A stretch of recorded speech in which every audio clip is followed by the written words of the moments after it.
guys, welcome back to my channel and another video. As you can tell, we are officially celebrating Christmas in my household. Because it is Christmas, December, this is the last TBR video for 2023, which is crazy to think we're here. So obviously I had to have the Christmas decorations in. They are going to be a feature for all the December videos, except maybe an unboxing for Ali Hazelwood, purely because I filmed it before I set up the Christmas stuff here. So I don't think any of it's in that video, in which case I do apologize. If it is, well, go me, I got that right. But like I said, today is the last TBR video for the year, and we're gonna be doing our December reads. I've picked mostly contemporary novels and what I think is going to be like a soft fantasy contemporary-ish novel, and then also another contemporary novel. Just because it's Christmas, I want something fun, easy and light to read. I've decided to pick, I think at least 3 of the 6 novels are Christmas themed. That's what we're doing. I'm going to get straight into it, but I'm going to start with the ones that I know for sure are in fact my Christmas novels.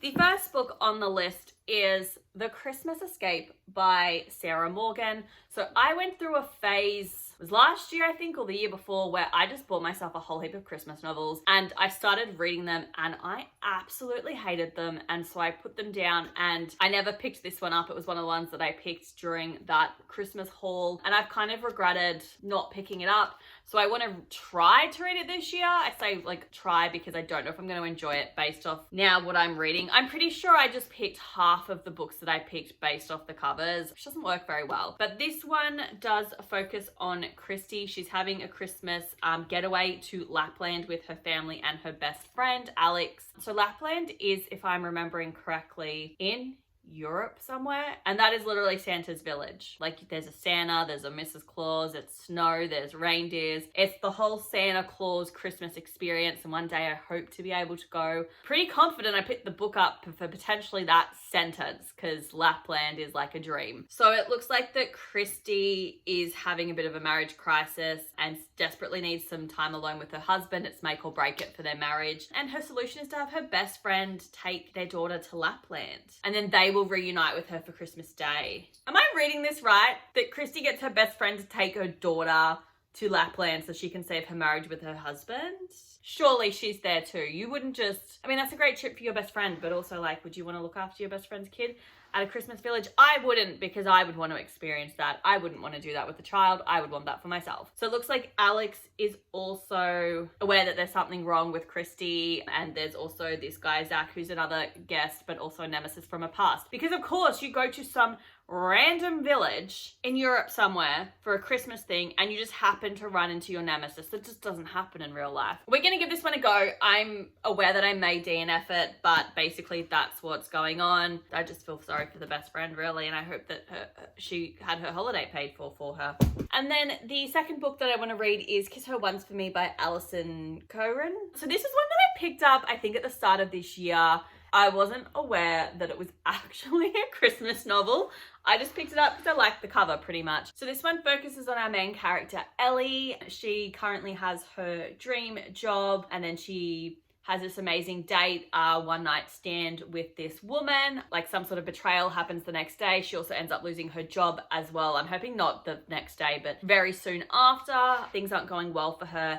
And basically a year later, she's working at a local coffee shop, and her landlord must get drunk, and he proposes this random sort of like marriage of convenience to them both. He's been given some like a recent inheritance, and basically he's like, if you marry me, I'll give you the money, it'll help out your financial stress. And so she agrees to it, and in order to keep up this ruse, they decide to go to his family cabin for Christmas, where it turns out that his sister is actually the woman that she had the one night stand with, and it's Christmas and things are gonna get awkward, and I'm really excited to see what happens over the course of this week. Andrew's the landlord. We don't know the sister's name. That's annoying, but that's fine. So they're gonna spend this week together, and it's gonna be awkward because I reckon the sister's gonna know that they're faking it, but I am intrigued to see what the betrayal is and what goes down. But this is the author of The Charm Offensive. I didn't like that book. Okay, It's fine. It's got Christmas. I'm gonna love it. It's gonna be fun. And then the most recent Christmas novel that I have picked up, which is literally in the last couple of weeks, was The Xmas Holidays by Zoe Allison. The cover was cute. This was a cover buy. So basically we focus on our main character, Maya, and also Sam, and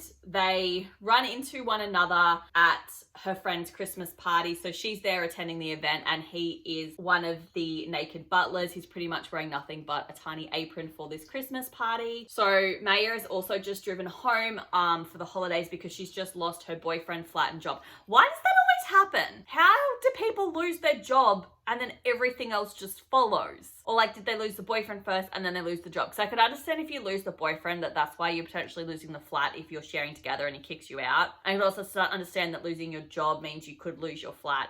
But it's just weird that it happens at all three at Christmas. Gotta have the drama, I guess. Oh, and she's not looking forward to dealing with her father, and apparently her ex Sam may be the distraction that she needs. But honestly, girl, don't get back with your ex. It never ends well. Watch me root for them. So it looks like sparks start flying between her and Sam, and they're probably gonna get back together.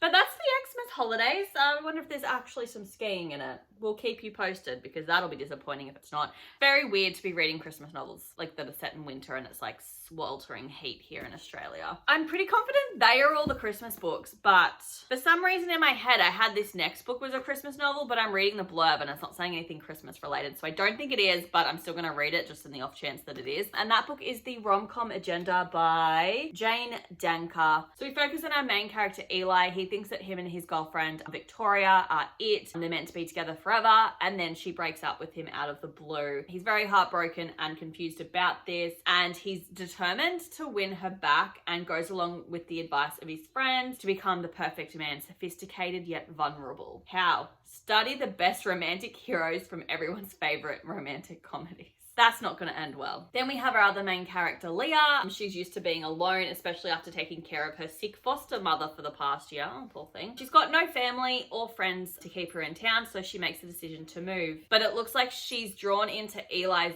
plans for his makeover scheme, so she decides to stay in town as she becomes Eli's guide through the wild world of meet cutes and grand gestures, even though she believes Eli is perfect the way that he is, even though she just might be falling in love with him. So it looks like this poor girl has just gone through being the carer for her sick foster mother for the past year, which implies that potentially she's no longer being the carer of her foster mother because she's potentially passed away, and that's why she wants to move. Because if she was still in that town, why would you want to move away from said town? So that's devastating. She's got no friends, no family now. And for whatever reason, her and Eli must have some run-in, or they know one another's, and someone probably gets drunk and proposes that he helps her do this. So she stays and she ends up falling in love with him. And then he's probably going to end up falling in love with her while she's helping him try to win Victoria back. But Victoria's probably not going to be worth winning back. Either way, this does sound like it's going to be a really cute little romantic novel. I'm hoping there's some comedy elements to it, in which case it'll be a fun, cool read to read for Christmas. And then the next contemporary I picked up was Love, Hate and Clickbait by Liz Bowery. I don't know, this spine and the cover just screamed Christmas to me. I am aware that it has nothing to do with Christmas except for the fact that the font is colored red. I don't know why, but my brain went Christmas, so I've picked this one up to read it. Do not question it any further than that, except there's something weird going on in my head. And this novel's gonna have absolutely nothing to do with Christmas because we're focusing on a political consultant, Tom. He's working for the governor of California's presidential campaign, and he's got to deal with someone who is called Clay Parker, who's infuriatingly smug data analysis, who gets under Tom's skin like it's his job. They're gonna have a romance, I'm calling it now. So they have many heated and very public arguments. A journalist snaps a photo of them, but the image looks like they're kissing. And this photo goes viral, and in a bid to secure the Liberal vote, that governor asks them to lean into it hard. So they've got a fake date. Basically, it's all about damage control. Tom is going to take up the challenge of doing this. He's going to grin and bear it for his political career. And it looks like the other loyal staffers on this campaign are trying to push for things a little bit too hard. And the animosity between Tom and Clay blooms into something deeper and far more dangerous desire. It looks like their fake relationship starts to hurtle towards something that's a little bit more real. So that sounds a little bit cute. Another little fun rom-com novel for me for December, and that's why I picked it up. So I want fun, easy books this month. And then because I literally had 5 essentially romantic comedies on my list, I went, I've got to break it up a little bit and just read something that's a bit more on the fantasy side of things, which was a bit hard to do because literally all of my fantasy novels are a part of a series. So I literally went for the only standalone that I could think of, and now that I'm sitting here, I didn't think very hard because I've just noticed like 3 different other novels I could have picked, but I went for one that I thought was going to be easy, and that's literally only 300 pages, and that is The Queen's Counsel Rebel Rose by Emma the Rialt. I don't know, it's by Disney. It basically focuses on Beauty and the Beast. So it's 1789 and France is on the brink of revolution.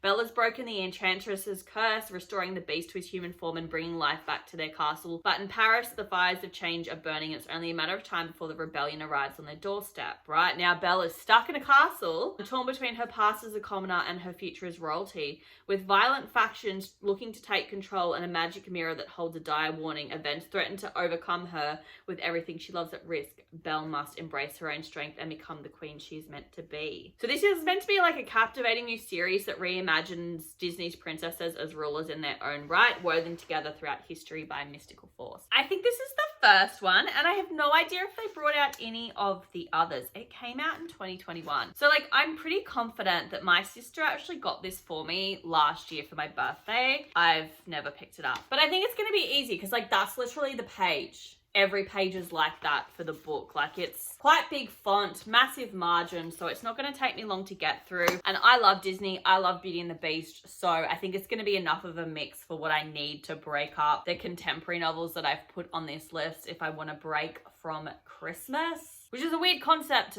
for me to think of, but I'm sure it's like possible in some shape, way, or form that I could get sick of Christmas. But I also find it hard to believe. But that is the 6th and final book that I am going to try and read in December because I need to get this off my list, hopefully before I see my sister at Christmas. Hopefully she's forgotten that she bought it for me. Alrighty guys, so they are the 6 books that I am going to try and read in the month of December. I'm not sure how I'm going to go because normally I don't do a lot of reading in December just because it's just Christmas. I just want to stare at fairy lights all night, every night. So we'll see how we go. Hopefully I enjoy the Christmas novels that I have picked and they're not like duds like I tried to read last year. But if you guys have any really good Christmas read recommendations, please put them down in the comments below. Just because if I read all of these, they're all of my Christmas novels done and I don't have any more on my shelf. So I am going to need some for next year. Or I just give up on trying to read Christmas novels because if it fails 2 years in a row, it's clearly not my thing and I should just enjoy the pretty lights and not the novels about Christmas. But anyway guys, I hope you enjoyed this video. If you did, please hit that like button, and as always, if you have not subscribed, please feel free to hit that subscribe button. I will see you guys in my next video. Bye!